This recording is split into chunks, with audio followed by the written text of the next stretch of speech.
The mechanics of belief. A grievance lives because it's constantly narrated. They did this to me. I am this kind of person. This is what's wrong with the world. Each retelling reanimates it like plugging a dead battery into a new charger. Stop narrating and the battery just dies quietly. That same principle explains belief. Belief is not born of truth. It's born of repetition.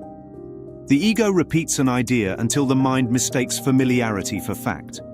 The lie is not hidden inside the word belief by accident. It's etymologically prophetic. The English belief comes from the Old English gelifa, meaning to hold dear. It is not about seeing what is true, but clinging to what is cherished. Belief is sentimental attachment to an interpretation. It is the mind saying, I prefer this version of events, and then mistaking preference for perception. The belief's strength does not come from its content, it comes from loyalty. The ego survives not on accuracy, but on allegiance. The ego whispers, if you stop believing me, you'll cease to exist. So the mind defends the lie as if it were its own heartbeat.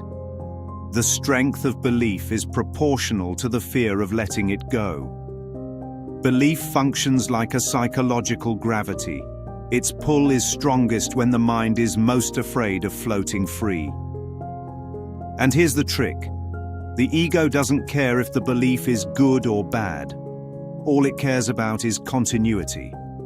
As long as the mind keeps believing something, the ego has a job.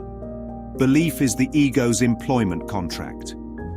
Truth ends the contract by revealing there was never an employee at all. That's why people love to say, here's what I believe.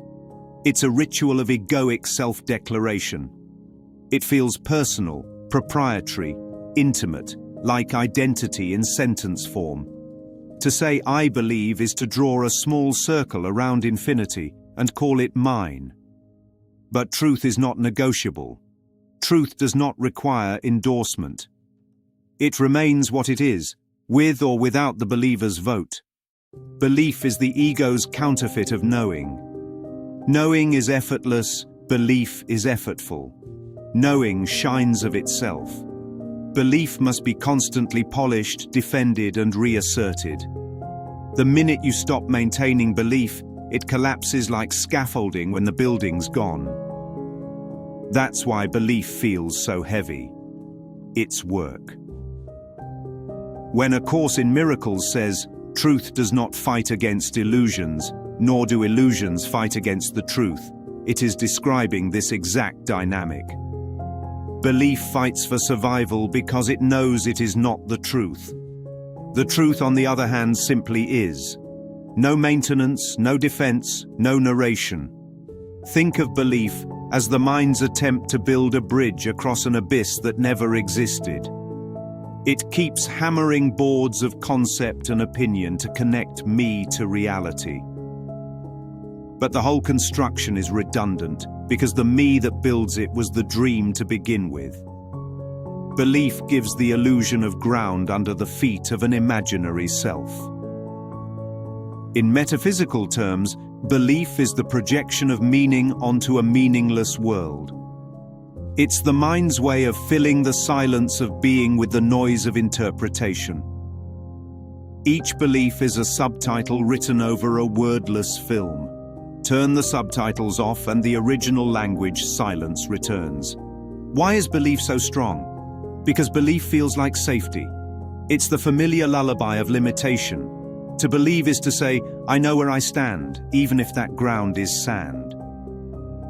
To question belief feels like dying because the believer and the belief are the same illusion.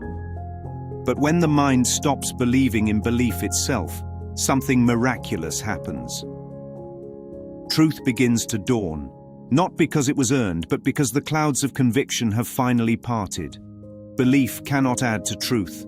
It can only obscure it. The truth does not need to be believed. It needs only to be recognized. So the spiritual work is not about upgrading beliefs from bad to good. It's about seeing belief for what it is, a device for hiding what needs no defense. When the lie is withdrawn, what remains is not another opinion, it's awareness itself. Belief says, I think. Truth says, I am. And the difference between them is the distance between dreaming and awakening. Submitted for your consideration, a world built on beliefs so cherished that no one dared to notice their weight. A world where opinion replaced perception and certainty was worn like armor. But somewhere between the thought and the thinker, the voice of truth whispered softly, stop believing and start seeing. And just like that, the dream began to dissolve.